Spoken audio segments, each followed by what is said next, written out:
Magandang umaga sa lahat. Ngayong umaga ay babasahin natin ang ika-25 kabanata ng mga bilang at ang magbabahagi ng salita ay si Pastor Jason.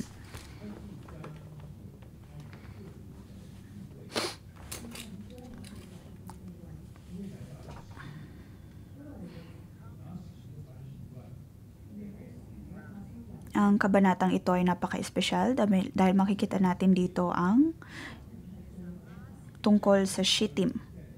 Ito ang huling istasyon.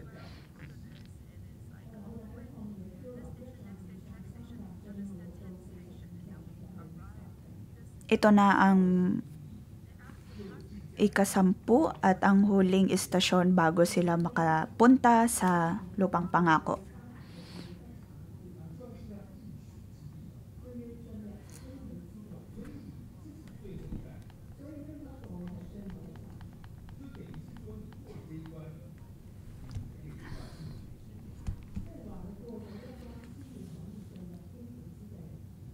Ito na ang huling istasyon papunta sa lupang pangako.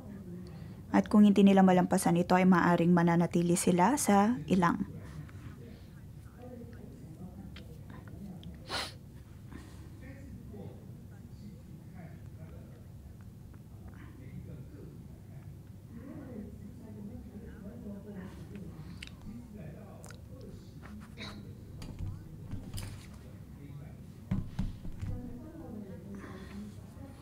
Dito makikita natin na mula Numbers 21 o chapter 21 ay nagsimula na ang paghihirap lalong-lalo sa paglalakbay ng mga Israelita.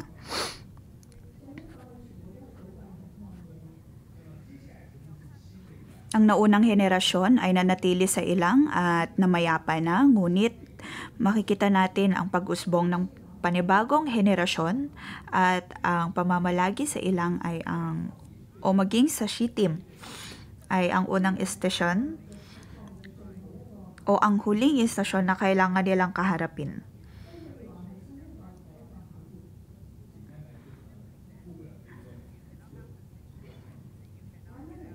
Ito ay nangangahulugan lamang na kung hindi nila malampasan ang huling istasyon na ito ay hindi na sila makakaalis pa sa ilang.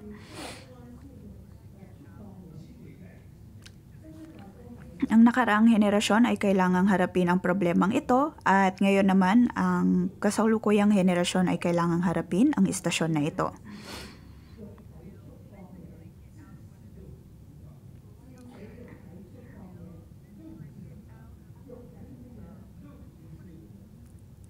Hanggang sa kamatayan ay maaaring makalabas mula sa ilang. Ito ang pamagat ng kabanatang ito. May mga pagkakataon ng katawan natin, kailangan kumain, kailangan matulog. May mga pangangailangan sa sexualidad.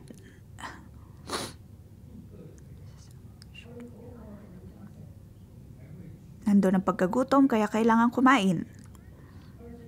Upang magkaroon ng kalakasan, lalo-lalo na para makapagpatuloy sa mga aktibidad. Ngunit kung naroon ang problema ng pagkatakaw, ay isa itong malaking problema. What?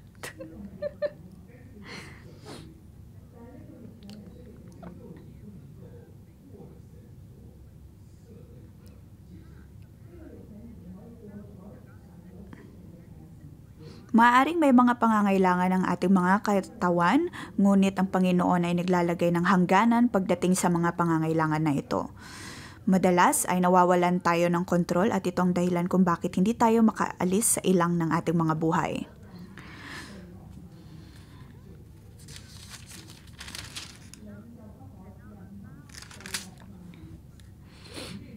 Unang talata ay verse 1 to 5. Makikita natin dito na ang leader ay hindi dapat siyang manguna pagdating sa pagkakasala. Nabanggit dito ang tungkol kay Baal Peor.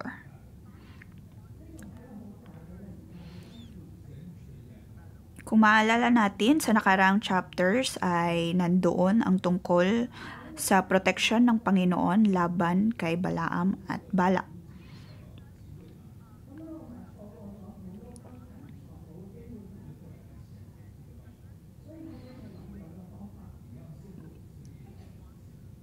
Nabasa natin ang kagustuhan ni Balaam na sumpain ng Israel kapalit ng pera.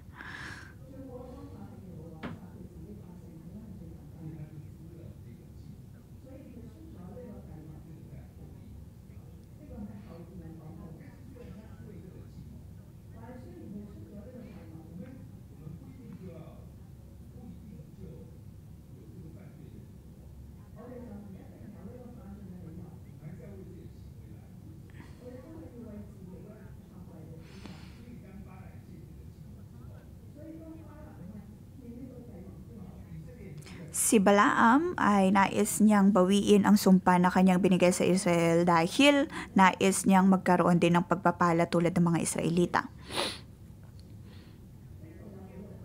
Ngunit ngayon sa chapter 25, makikita natin dito ang tungkol sa pakikipagtalik ng mga Israelita sa mga Moabita.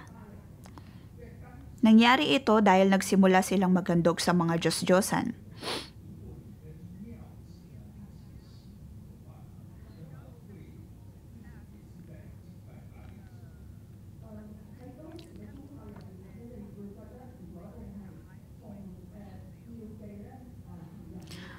Pagdating sa pagsamba ng Diyos-Diyosan, lalo na kay Baal, parte ng kanilang tradisyon ay ang pakikipagtalik bilang pagsamba sa Diyos-Diyosan. Ito ay issue o problema pagdating sa sexualidad.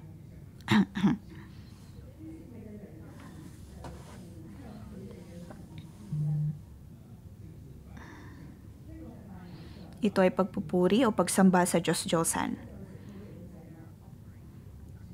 At kasama din dito ang pagkain ng mga handog para sa mga Diyos-Diyosan.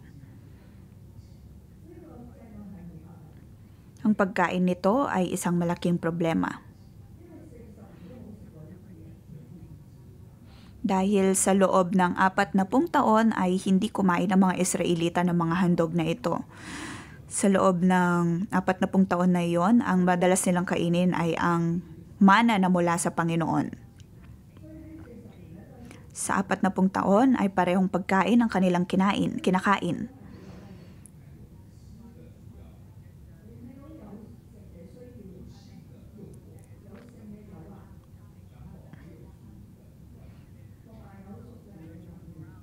Ngunit dito sa chapter na to makikita natin ang problema pagdating sa pagkain, sa sexual, sa immoralidad, at sa kanilang pagkakasala lalong-lalo na sa paghahandog sa mga Diyos-Diyosan.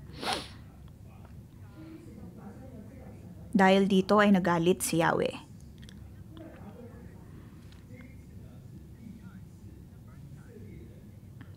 Sa loob ng 40 taon, ito ang unang pagkakataon na sila'y nagsamba sa Diyos-Diyosan.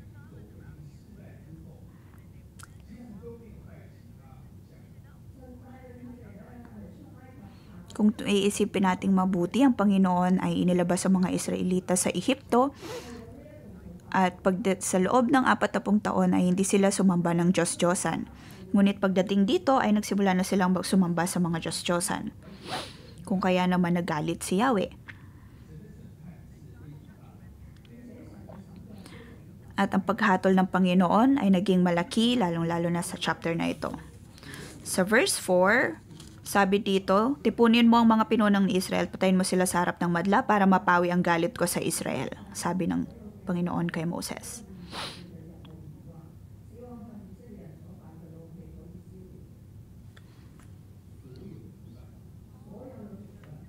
Lahat ng mga pinuno ng Israel. Hindi lamang ang mga pinuno na nagkaroon ng issue o may kinalaman sa problema ng pagsamba ng Diyos-Diyosan. Bagkus ang sinabi dito ay tipunin ang lahat ng pinuno ng Israel at patayin sila sa harap ng madla para mapawi ang galit ng Panginoon. Ito ay napakaseryosong problema. Kung ikaw si Moses, ano ngayong gagawin?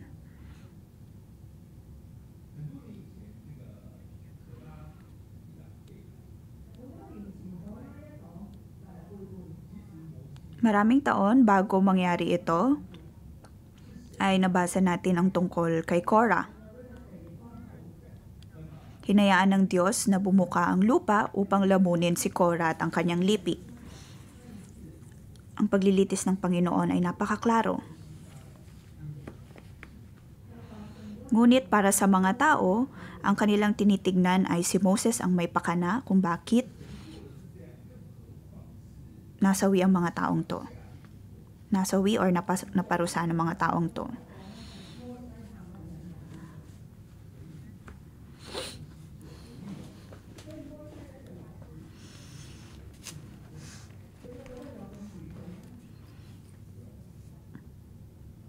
Nung panahon ni Korah ay nakita natin kung paanong tumindig si Moses upang matigil ang salot na mula sa Panginoon.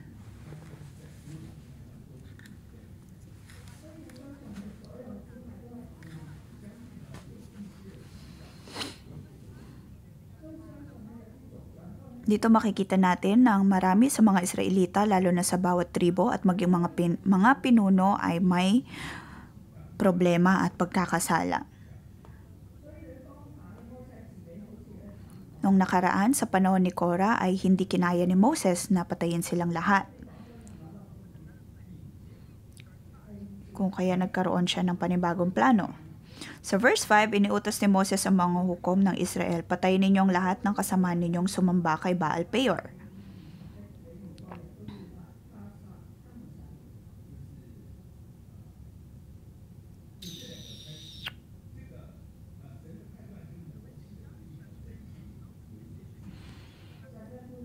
Dito makikita natin ang pagkakaiba ng paghahatol ng Panginoon at ng iniutos ni Moses.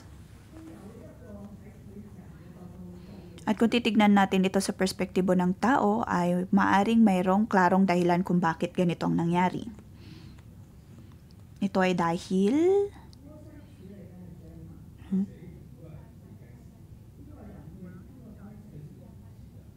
para kay Moses, kung sino man ang nagkasala ay siya lang ang dapat na mamatay. Ngunit para sa Panginoon, siya ay may pakialam pagdating sa otoridad.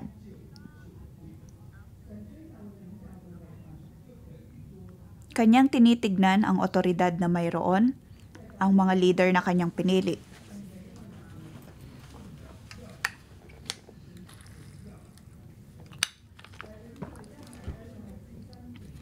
Para sa Panginoon, kung mayroon sa lipi ang nagkasala, ito ay nangangahulugan na ang responsibilidad ay nasa pinuno.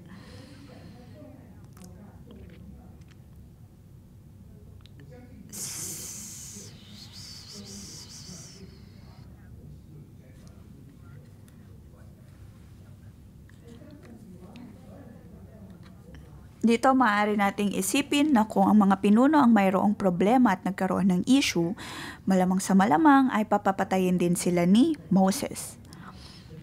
Ngunit pagdating sa Panginoon,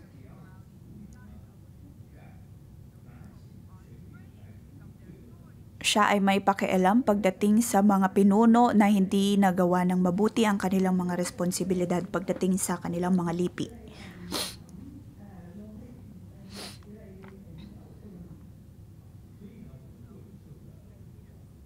Kung kaya naman, bilang mga leader, ay hindi dapat natin hayaang manahan o maghari ang pagkakasala sa ating mga komunidad. Totoong mayroon tayong kanya-kanyang karapatan na magdesisyon, ngunit naroon pa rin dapat ang responsibilidad, lalong-lalo na sa mga desisyon na gagawin.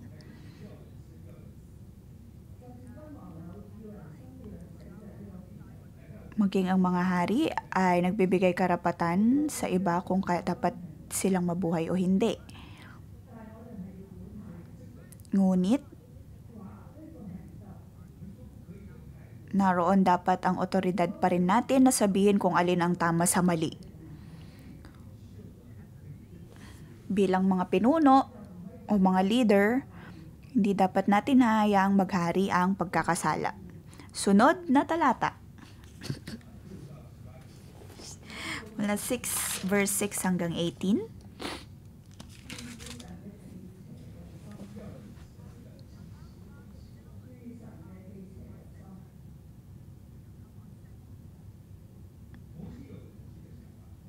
Hayaang ang pagpapagal ng Diyos ang siyang maging sentro ng ating buhay. Yun ang pamagat.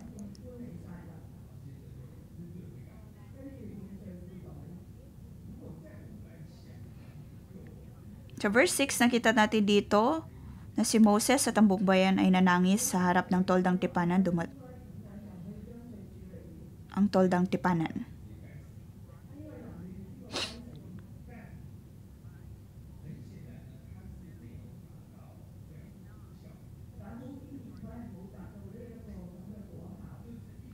Dito makikita natin na si Moses at ang buong bayan ay umiyak o humingi ng tawad sa harap ng Panginoon. Ngunit naroon na hindi pa rin swak ang kanilang pananalangin o paghingi ng tawad. Dahil may dumating na isang Israelita at may kasama itong Midianita.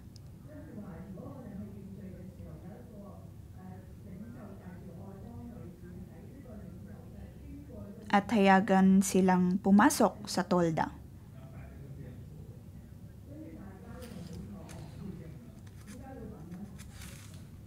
Naging lantaran ang pagpapakita ng leader na ito kasama ng isang Midianita. At dahil dito ay tumindig si Phinehas na anak ni Eleazar at kumuha siya ng sibat. Saka sila tinuhog. Kanyang tinuhog ang Israelita at ang Midianita sa pamamagitan ng sibat na kanyang gamit.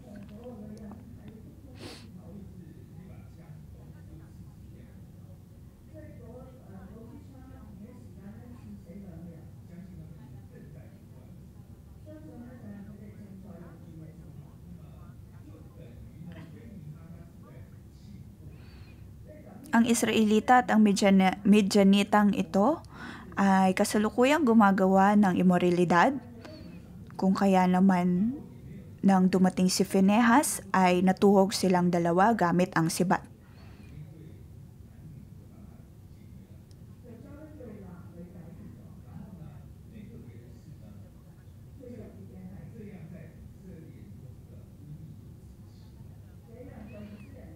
Dahil sa nangyaring ito ay tumigil ang salot na sumasalanta sa Israel.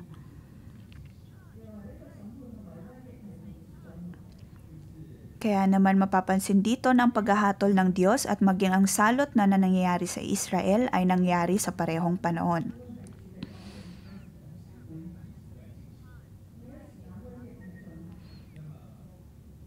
Ibig sabihin, kumakaharap sila sa paghahatol ng Diyos at maging sa salot na sumasalanta sa Israel.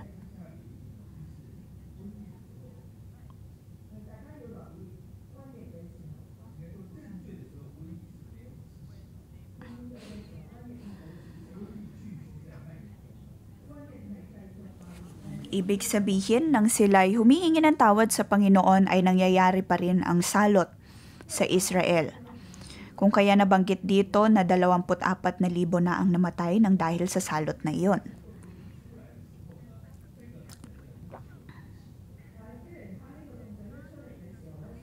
Ngunit dahil sa ginawa ni Phinehas ay natigil ang galit ng Panginoon at tumigil din ang salot sa Israel.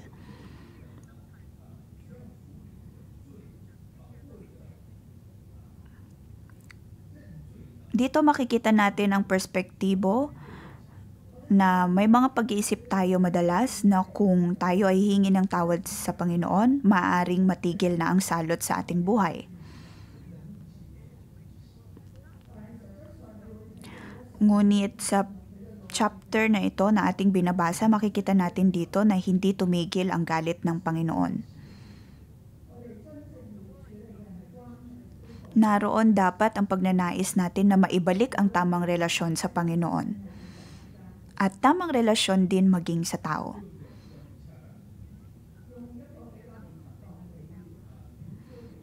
Bibigyan tayo ng halimbawa. Halimbawa ay mayroong isang asawang lalaki na nangalunya. Alam ng asawang ito na nagkamali siya kung kaya hihingi siya ng tawad sa kanyang asawang babae. Ngunit maaaring ang paghingi ng tawad ay tatagal ng 1 taon dahil kailangang humingi ng tawad ng paulit-ulit. Dahil ang asawang babae ay hindi kayang mag-move on mula dito.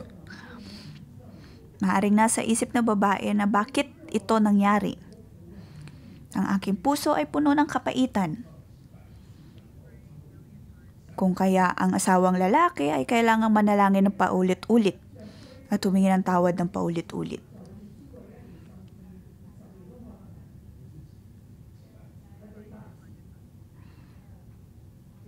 Ito ay maaaring umabot ng higit pa sa 100. Ibig sabihin, kung paulit-ulit ito nangyayari ay hindi na ibalik ang relasyon na mayroon ang mag-asawa.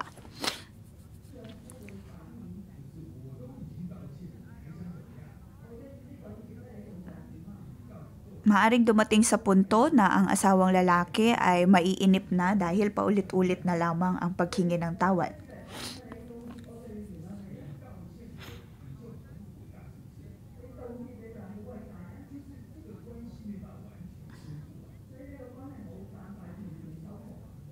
Kung kaya masasabi natin na ang ganitong relasyon o ang paggawa nito ay hindi nangangahulugan ng muling pagbabalik ng relasyon.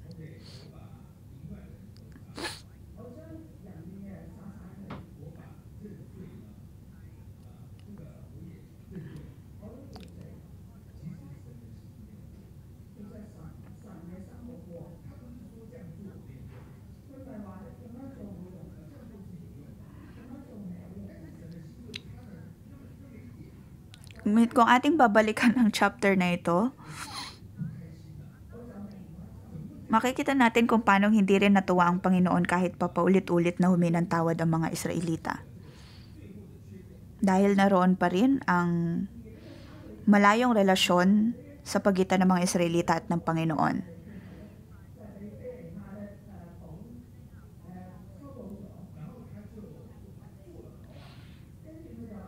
Natigil na lamang ang galit ng Panginoon nang mapatay ni Phinehas ang Israelita at Midianitang lantarang nagkakasala sa kanya. Dahil sa ginawa ni Phinehas ay natigil ang salot sa Israel. Dito makikita natin ang isa na namang punto.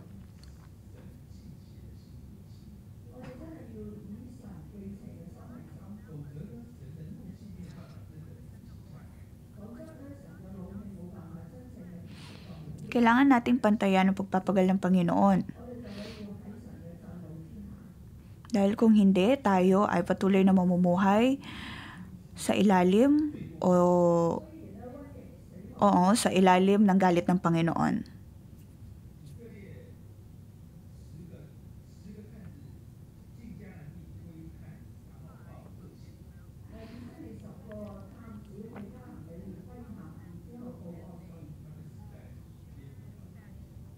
Kung maaalala natin, ang 10 espiya na pumunta sa Kanaan, sila ay nagkaroon ng rebellion at ikinagalit ito ng Panginoon. At humabot ng 10,000 tao ang namatay dahil sa salot bunsod ng rebellion na nangyari doon. Ngunit pagdating dito sa salot na ating mababasa sa chapter 25 ay umabot sa 24,000 ang namatay. Kung kaya naman makikita natin dito ang matinding galit ng Panginoon. Ngunit sa kabilang banda ay dapat nating makita kung gaano katindi ang pag-ibig ng Panginoon.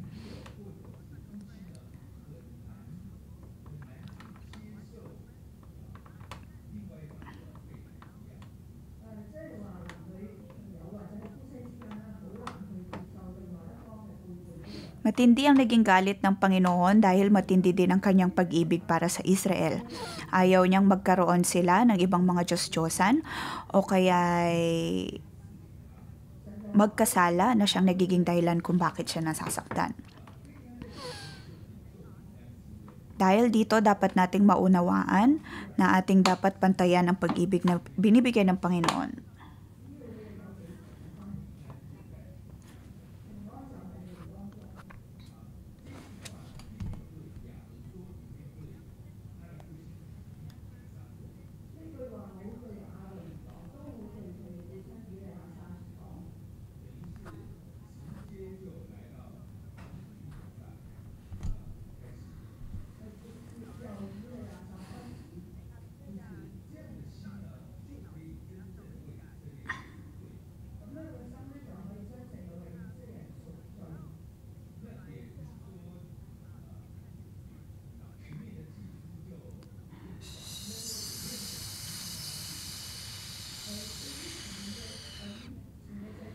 Sa chapter 25, makikita natin ang sigasig ni Phinehas na bigyang papuri ang Panginoon.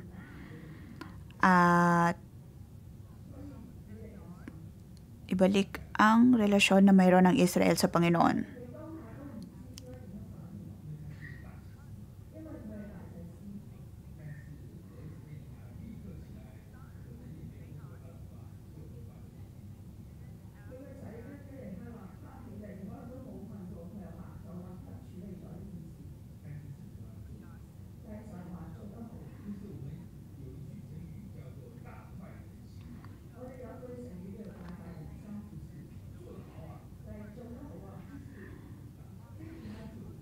Ang ginawa ni Phinehas ay kinalugodan ng Panginoon.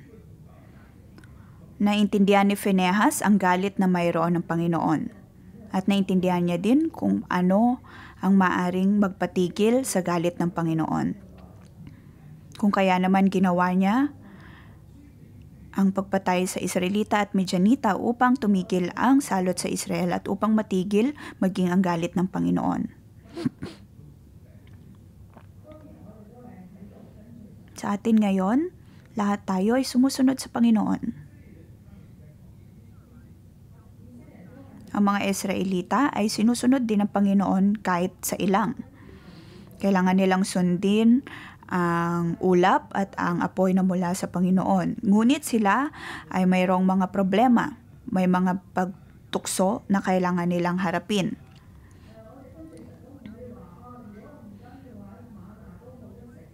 Maaaring naroon ang kanilang pag-iisip na sumusunod lamang sila dahil sila may pangangailangan. At ang pagsunod sa Panginoon ay siyang magbibigay ginhawa sa kanila. Naroon ang ulap na mula sa Panginoon, naroon ang apoy mula sa Panginoon na nagbibigay kaginhawaan sa kanila kung kaya sila ay sumusunod. Maaring ganon. Kung ganitong pag-iisip na mayroon tayo, ay hindi tayo makakaalis sa ilang ng ating mga buhay.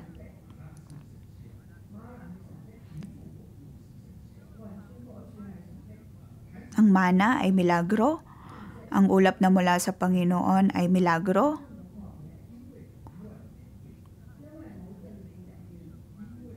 Ngunit hindi ito nangangahulugan na makakaalis din sila sa problema ng pananatili sa ilang. Dahil naroon pa rin ang panunukso at maging problema pagdating sa imoralidad.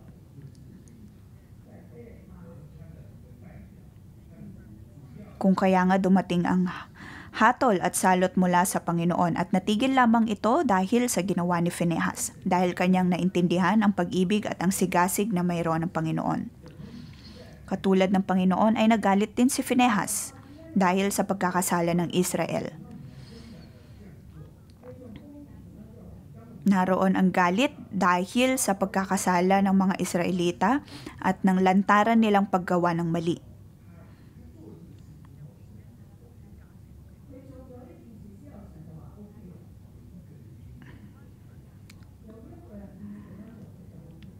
Nakita natin dito na mag-isa lamang si Phinehas na nakakita ng kung anong mali at humarap sa kamaliang ito. At sa kanyang pagresolba nito ay ikinalugod ng Panginoon ang nangyari.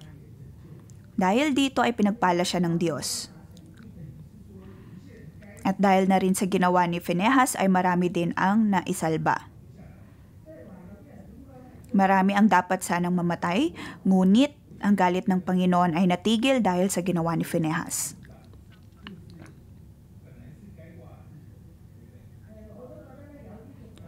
Maaari nating ipagpalagay na marami din dapat sa mga pinuno ng Israel ang dapat na mamatay. Ngunit hindi naging matapang si Moses na harapin ang problemang ito at hatulan ang mga taong ito.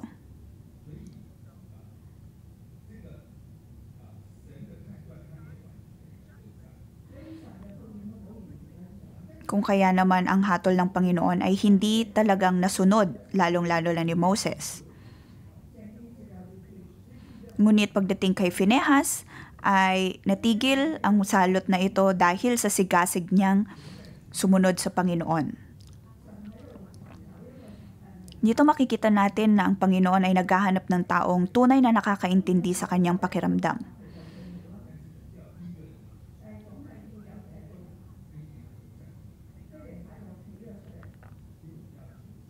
Si Phinehas ay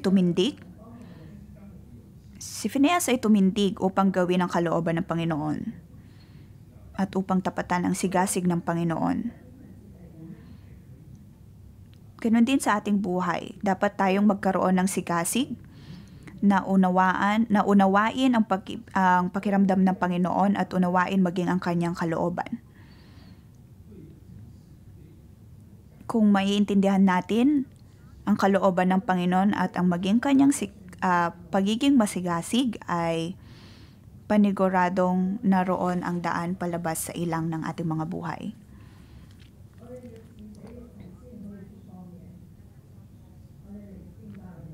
Kailangan nating kontrolin ang ating mga problema pagdating sa mga tukso at upang makaalis sa ilang ng ating mga buhay. Naway tulungan tayo ng Panginoon.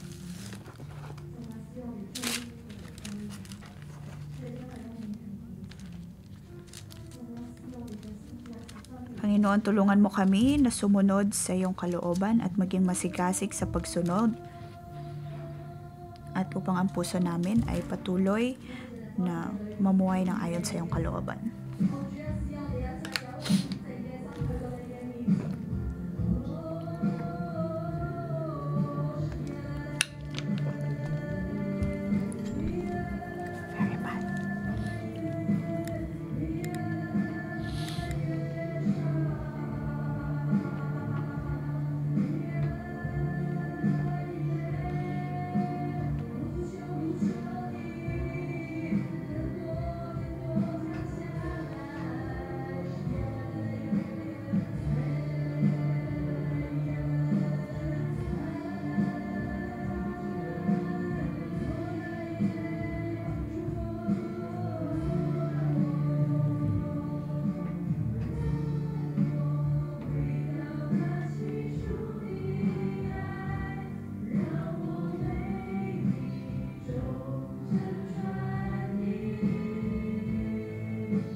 Panginoon, tinatawag ka namin sa aming mga buhay.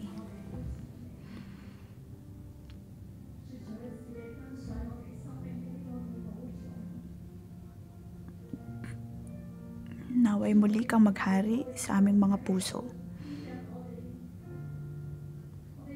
Panginoon, ayaw naming mapamunuan ng aming mga sarili, ng aming kalamnan. Ayaw naming mapamunuan maging ng mundo. Ikaw lamang ang aming Diyos. Ikaw ang hari ng aming mga buhay. Dahil ang aming buhay ay mula sa iyo.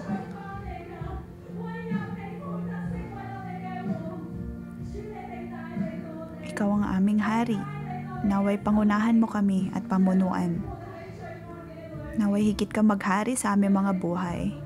Naway wag tayong mamuhay ng ayon sa kasalanan at wag tayong mabuhay ng ayon sa mundo. At ayaw namin mabuhay ng ayon sa tawag ng aming kalamnan. Mga kapatid, sa ating nabasa ngayong umaga,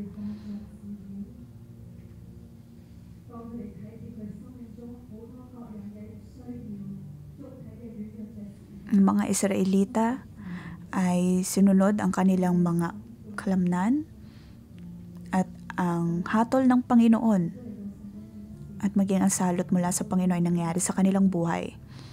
Ngayong umaga, gamitin natin ang oras na ito upang humingi ng tawad mula sa ating mga pagkakasala. Alam natin na dahil sa sigasig ng Panginoon, ay wala tayong kalaban-laban. Tayong lahat ay mayroong mga pagkakasala at pagkukulang.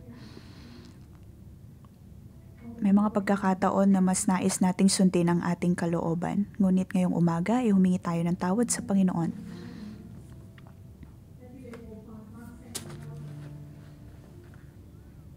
Idulog natin sa Diyos ang bawat pagkakasala na hindi natin malampasan.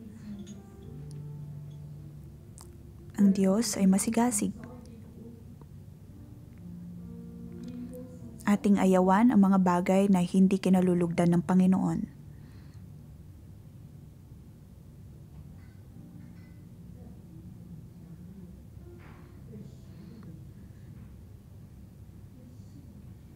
Sa ating mga buhay ay mayroon tayong pagnanais o pagnanasa pagdating sa pagkain at maging sa sex.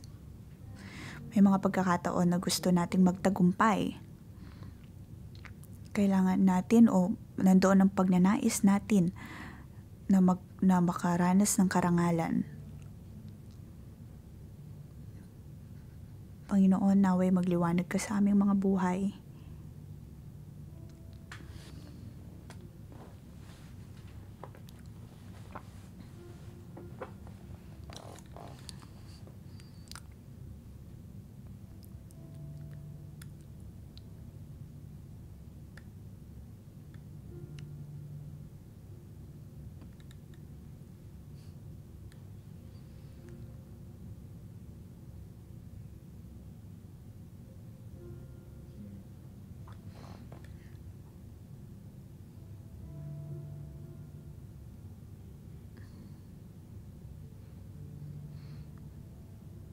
Panginoon, ako ay dumudulog ngayong umaga.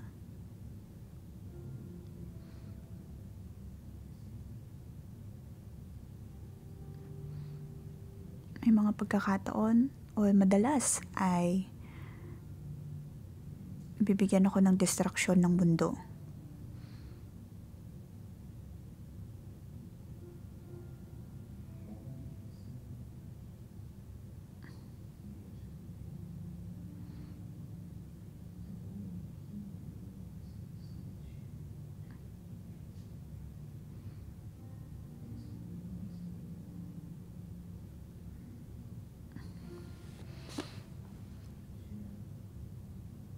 Naroon ang maraming kagustuhan sa aking mga puso, sa aking puso.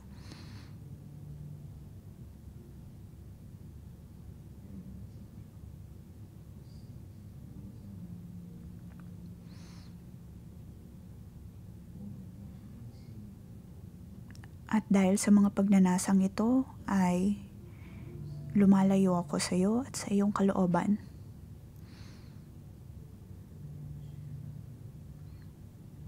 Ngunit aking hinihiling ngayon na naway ikaw ang higit na maghari sa aking buhay. Panginoon, lumalapit ako sa iyo at hinihingi ng tawad ng mga pagkakataon na hindi ako nakatingin sa iyo o kaya hindi nakatuon ang aking focus sa iyo.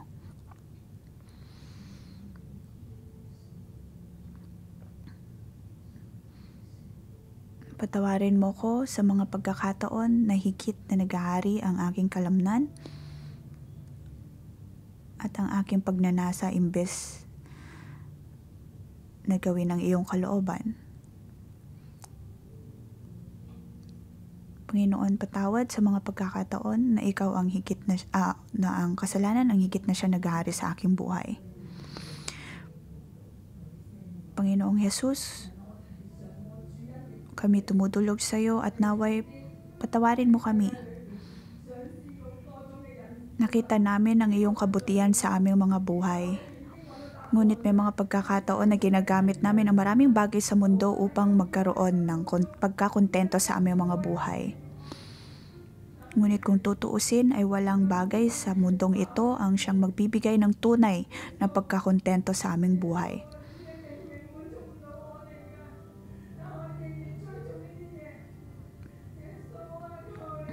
Panginoong Yesus, alam namin na walang anumang bagay sa mundo ang talagang makapagpupuno sa aming buhay. Kami ay nagkasala sa iyo. May mga pagkakataon na wala kami sa tamang pag-iisip at wala din kaming masigasig na puso na sundin ka. At dahil dito ay nagkakasala kami. Mga kapatid, tayo ay tumindig.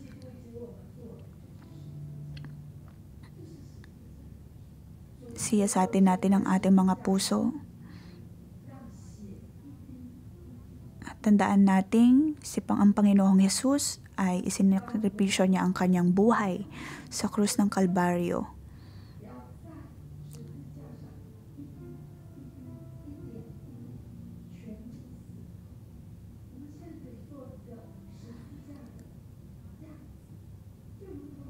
At ating isipin, buksan natin ang ating mga kamay tulad ng tayo'y nasa krus.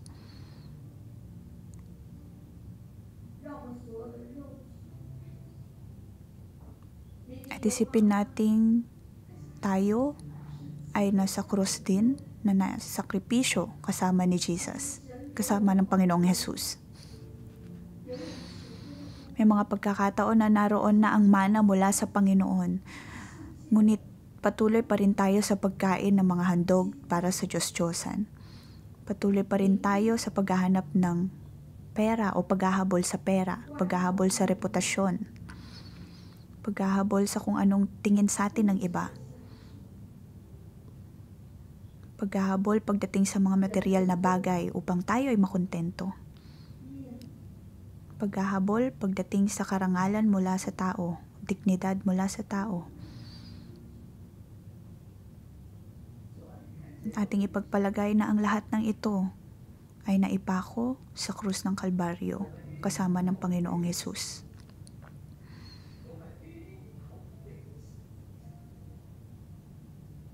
Panginoon, naway kunin mo ang lahat ng ito at maipako sa krus kasama ka.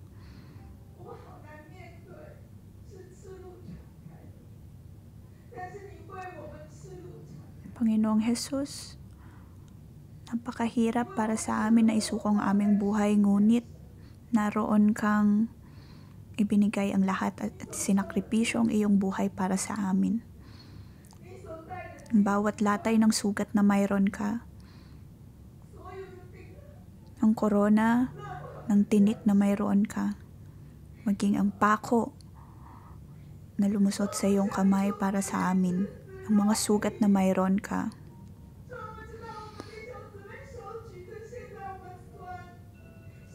Panginoon, narito kami.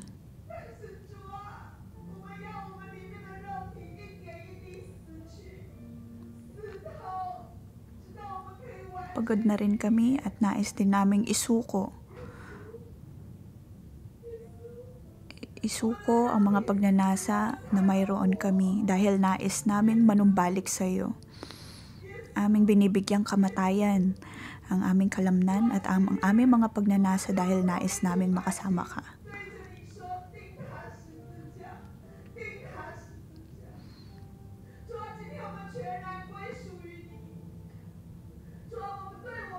Panginoon, kami ay dumudulog sa iyo at sinasabi namin sa aming kalamnan na naway maipako na ito, mamatay na ito at mga kapatid, buksan natin ang ating mga bibig at sabihin natin sa ating kalamnan na maipako na ito sa Jesus. Naway tanggalin ng Diyos ang ating kayabangan. Maipako na ang kayabangang ito. Lahat ng mga pagnanasa ay atin ang ipako. Mga pansariling interes at kalooban, bawat adiksyon, naway maipako na. Lahat ng mga makamundong kagustuhan, atin ang ipako. Bawat adiksyon, atin ang ipangako. Banal na Espiritu, naway tulungan mo kami. At aming ipinapako ang aming sarili kasamang Panginoong Jesus. Panginoon, kailangan ka namin sa aming buhay. Kailangan ka namin sa aming buhay. Panginoon, kailangan ka namin. Naway tulungan mo kami. Naway tulungan mo kaming sundin ang iyong mga salita. Naway magtagumpay tayo kasamang Panginoong Jesus. Tanggalin na natin ang mga koneksyon na mayroon tayo sa mga Diyos-Diyosan at hayaan natin kumonekta tayo sa Panginoong Jesus.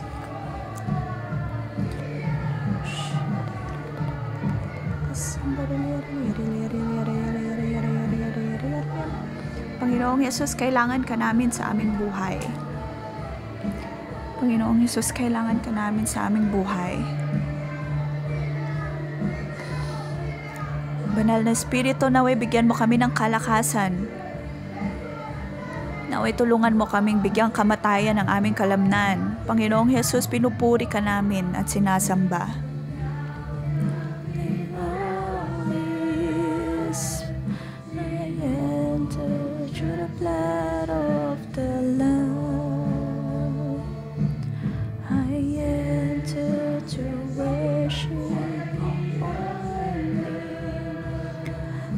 Naway tanggalin ng Panginoon ang bawat nating takot.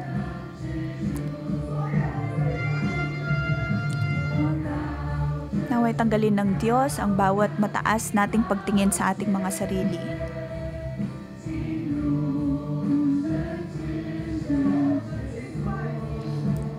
Panginoon, pinupuri ka namin.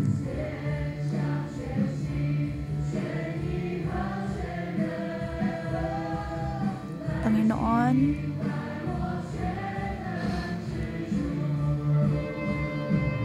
Lord, I worship you.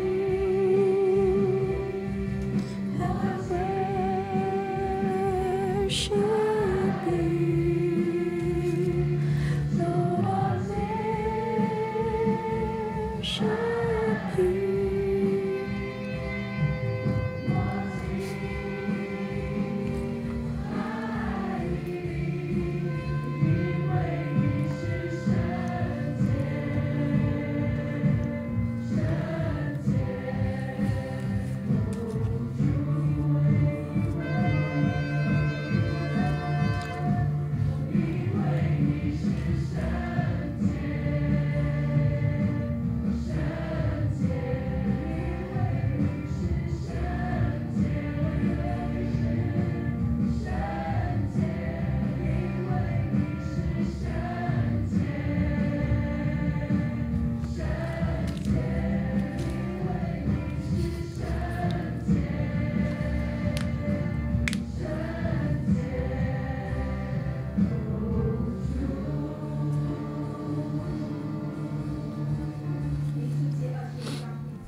Numbers 25 verse 4. Sinabi niya ni Yahweh kay Moses, tipunin mo ang mga pinuno ng Israel at patayin mo sila sa harap ng madla para mapawi ang galit ko sa Israel. Upang mapawi ang galit ko sa Israel. Aking tinatawag ang lahat ng mga cell leader,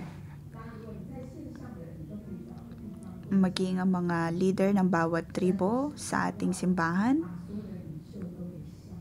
na pumunta sa stage.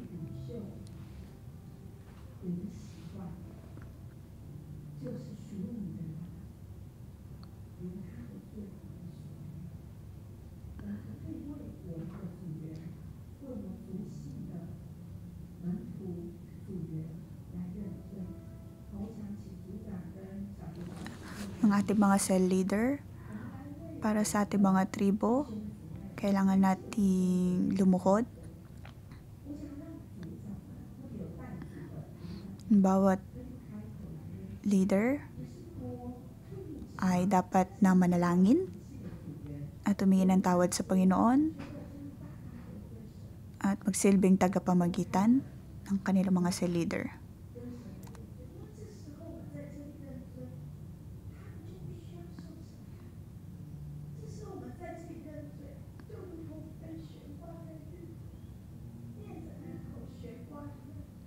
Humingi tayo ng tawad sa Panginoon.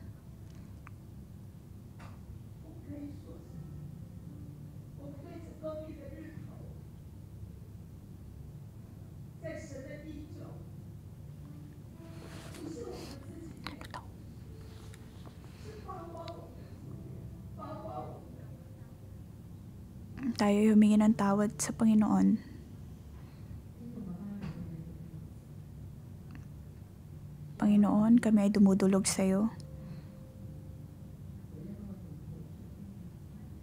At ako ay tumitindig bilang leader ng aking mga cell member at ng kanilang mga pamilya. Marami sa amin ang may koneksyon pagdating sa mga Diyos-Diyosan at naroon ang paghahabol sa mundo.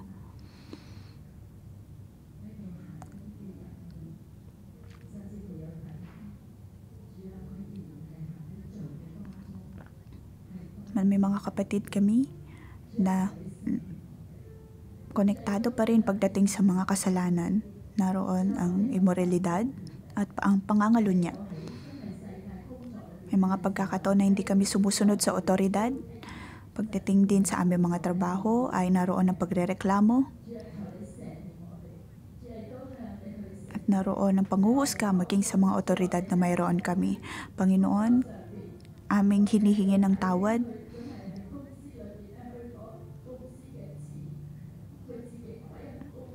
Na pagdating sa trabaho ay naroon ang illegal na pagkuha ng pera. Ngunit sa pagkakataong ito, kami ay humihingi ng tawad sa ganitong mga pagkakasala. Naway patawarin mo ang kasakiman.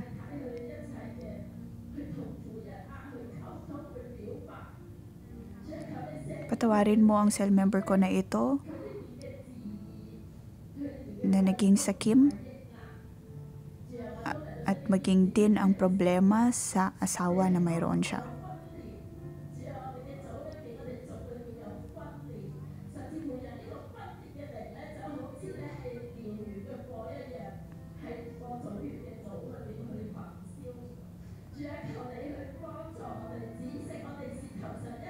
Naroon ang pagkawasak maging sa loob ng aking tribo. Panginoon, naway itigil mo ang bawat panghuhusga at pagchichismis na nangyayari sa aking tribo.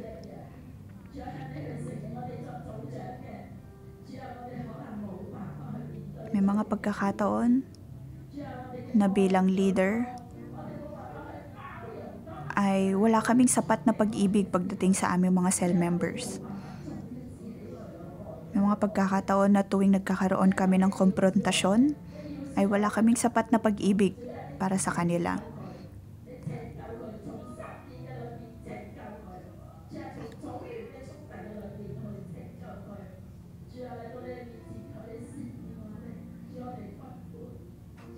Naway maghari ang kapatawaran sa aming cell group.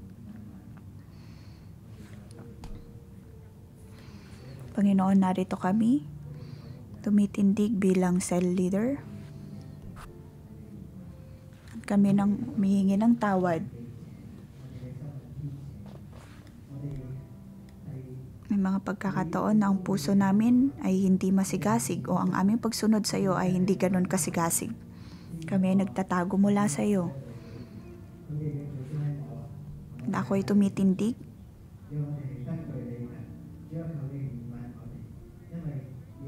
Ang kasalanan nila ay amin ding binibitbit. Panginoon, kami ay tumitingin sa iyo at naway iyong pakinggan ang aming paghingi ng tawad.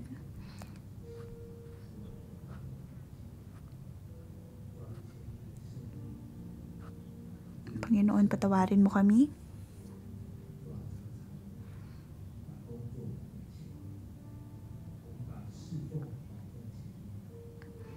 Patawarin mo kami kung higit naming itinataas ang aming mga trabaho at ang aming ministeryo bilang prioridad.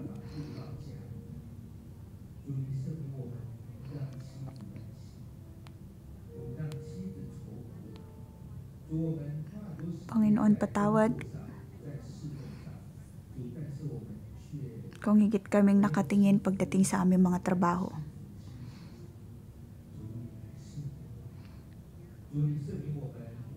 At nawalan kami ng focus o kaya'y pakialam pagdating sa aming mga asawa. Patawarin mo kami, Panginoon, na kami mukhang mabuti lamang, ngunit kung tutuusin ay naroon ang paghuhusga namin sa aming mga puso. Patawarin mo ang aming kayabangan at ang mataas naming pagtingin sa aming mga sarili. At hindi namin inaalagaan maging ang aming mga katawan, kung kaya naman kami ay madalas na mapagod.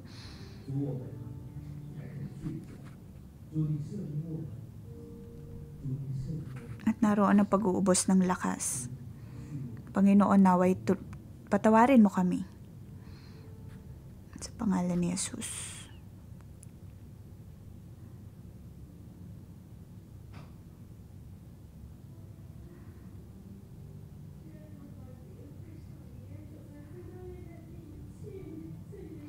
Panginoon,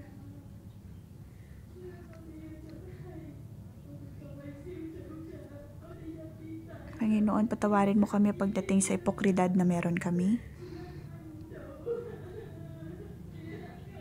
May mga cell members kami na hindi makaalis pagdating sa kanilang paninigarilyo. At may mga mag-asawa sa aming tribo na nangalunya.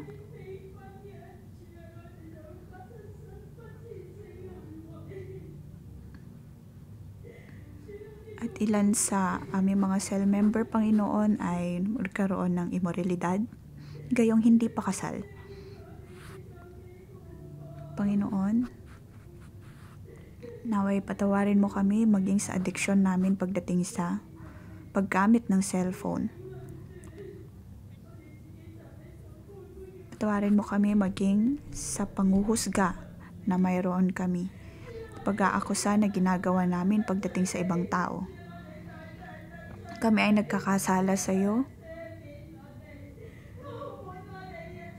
Panginoon, naway patawarin mo kami. Patawaran mo kami. At ang bawat naming pagkukulang at pagkakasala.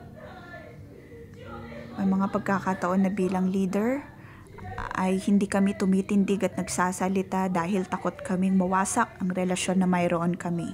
Ngunit patawarin mo kami, O Diyos, kung hindi kami tumitindig sa dapat na otoridad na mayroon kami. Panginoon, naway bigyan mo kami ng habag.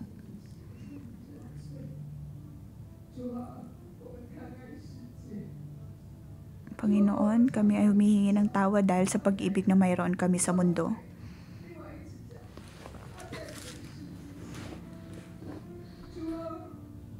May pagkain kami sa iyong presensya, ngunit naroon din ang kagustuhan namin na manatili sa mundo. May mga pagkakataon na higit kaming naglalaan ng oras pagdating sa aming mga trabaho.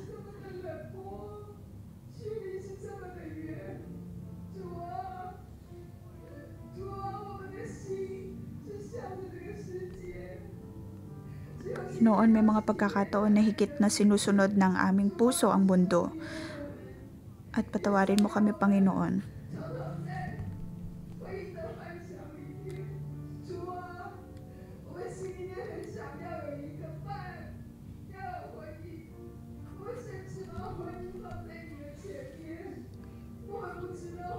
Sa aming puso, madalas ay inuuna namin maging ang aming pag-aasawa imbes na ikaw.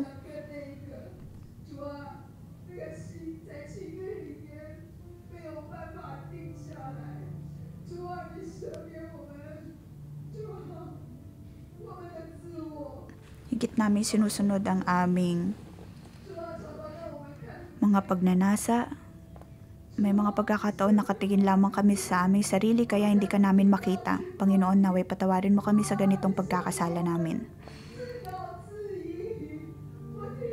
Patawarin mo kami, Panginoon, sa aming mataas na pagtingin sa sarili at hindi kami nakikinig.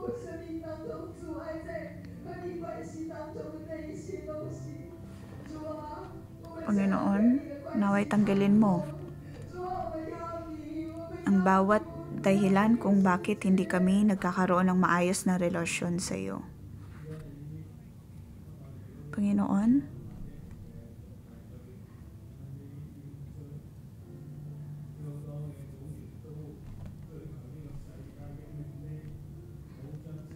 marami sa mga aming cell members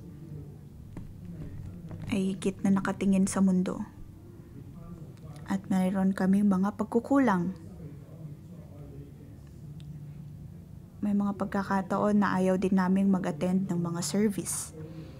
Ngunit Panginoon, naway magkaroon ka ng habag sa aming mga cell member at aming tribo. Tulungan mo kami, Panginoon, na maibalik ang pag-ibig na mayroon kami sa iyo at maibalik maging ang kagustuhan namin na sumunod sa iyo.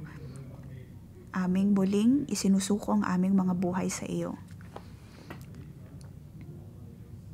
Naway tanggalin mo ang kawalan ng pag-ibig sa iyo. Panginoon, kami ay tumitindig bilang tagapamagitan ng mga kabataan sa henerasyong ito. May mga pagkakataon na kami ay nagiging rebelde sa iyo at maging sa aming mga magulang. Patawarin mo kami, O Diyos.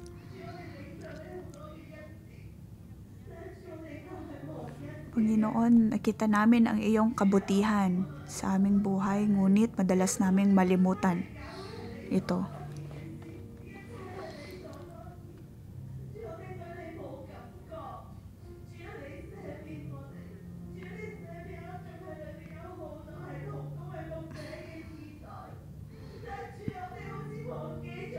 Panginoon, patawad. At dahil marami sa aming mga coworkers at maging anak ng mga coworkers at maging mga kabataan na mayroong adiksyon pagdating sa paggamit ng phone at sa paglalaro. Panginoon, patawarin mo kami at ang aming mga tribo.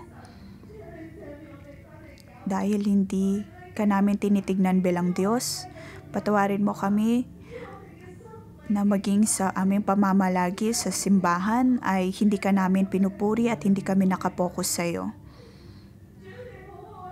Panginoon, patawarin mo kami na maging sa aming mga tahanan ay nagiging rebelde lamang kami. Panginoon, tulungan mo kami at patawarin mo kami. Hindi namin alam magpasalamat. Pinili mo kami bilang susunod mong henerasyon. Ngunit madalas naming makalimutan ang aming pagkakatawag. Panginoon, patawarin mo kami. Patawarin mo kami kung higit kaming tumatakbo upang sundin ang mundo. imbes na mamalagi sa iyong tahanan at sa iyong sanktuaryo. Panginoon, naway iligtas mo kami. Pakita mo ang iyong habag at biyaya sa aming buhay at muli kaming isalba.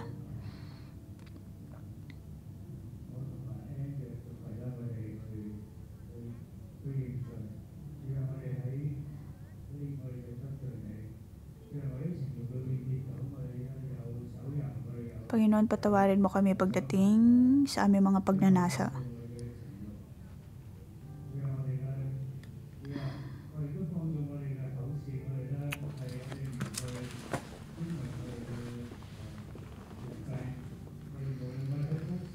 Mga pagkakataon na hindi namin binibigyang karangalan ng aming mga otoridad sa simbahan man o pagdating sa aming trabaho. Naroon ang pagrereklamo, naroon ang pag-atake at akusasyon sa iba, at naroon ang pagsisisi maging sa iba. Mayabang kami, matakaw at gahaman kami.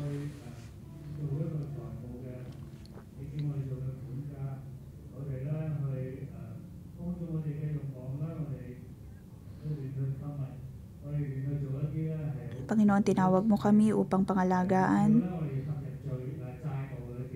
ang mga bagay na mula sa iyo, ngunit naroon ang aming adiksyon pagdating sa mga material na bagay.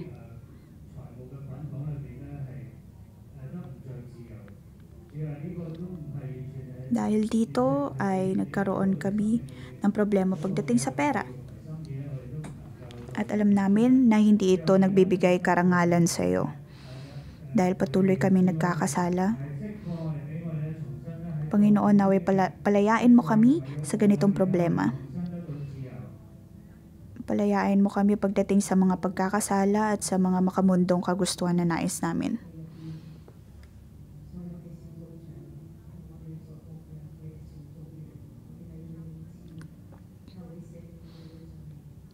Panginoon, kami ay dumudulog sa iyo at naway patawarin mo ang aming mga kasalanan. Dahil sa pag-ibig na mayroon kami sa mundo, ay higit namin sinusunod ang aming mga kagustuhan. Patawarin mo kami, Panginoon, pagdating sa mga negatibong pakiramdam mayroon kami laban sa simbahang ito. Naroon ang mataas naming pagtingin sa aming mga sarili, at may mga pagkakataon na higit na naghahari ang selos sa aming mga buhay.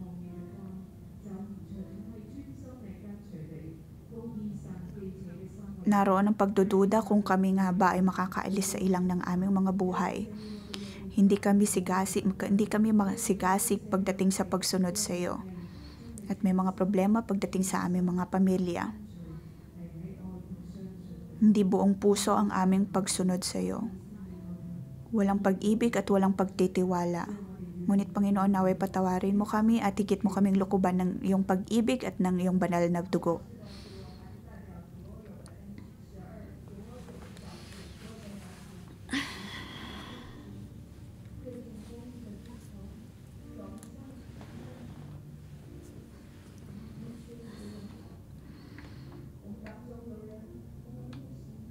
Panginoon, kami ay dumudulog sa iyo.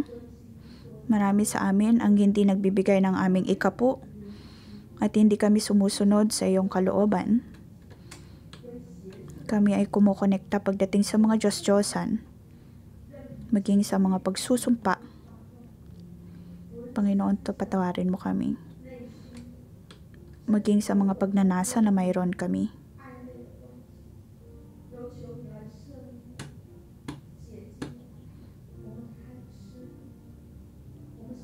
Maging mga relasyon na hindi nakalulugod sa iyo.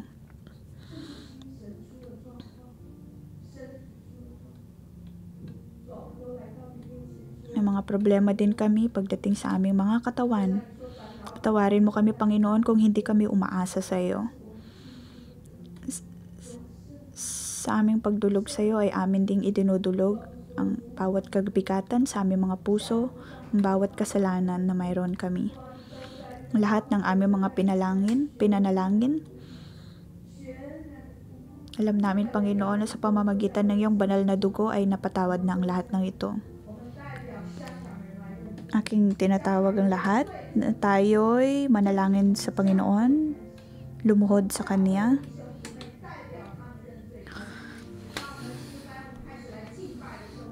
Tayo'y tumindig bilang mamamayan at hingan ng tawad at hingin ang kalinisan ng lugar na ito.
Panginoon, maraming salamat sa iyong pagdinig sa aming mga panalangin at naway ang iyong banal na Espiritu ang siyang patuloy na manahan sa aming buhay.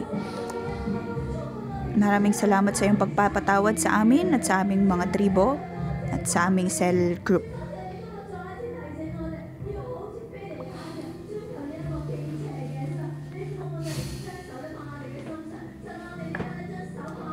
Tulad ni Phineas, naway ilagay natin ang ating mga kamay sa ating mga puso. At hingin natin na magkaroon tayo ng masigasig na puso. At naway mapunta sa ating puso ang kabanalan mula sa Panginoon. Ilagay natin ang ating mga kamay sa ating mga puso. Panginoon, naway kumilos ka sa aming buhay, sa ating mga puso.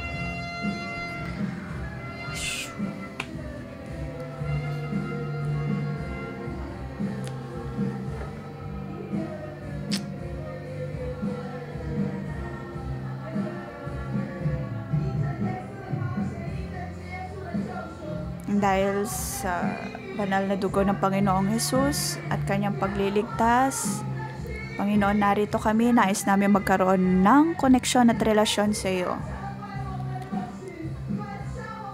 Naway mapunta sa amin, Panginoon, ang iyong masigasig na puso.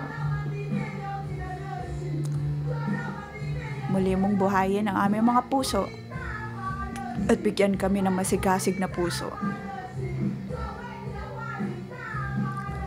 Naway magkaroon kami ng sigasig na napakinggan at tanggapin ang iyong salita. Sigasig, Panginoon, na sundin ang iyong kabanalan. Sa pangalan ni Jesus ay aking pinagpapala ang lahat. Naway magkaroon tayo ng masigasig na puso tulad ni Phineas. At ating ituon ang ating mga paningin sa Panginoon.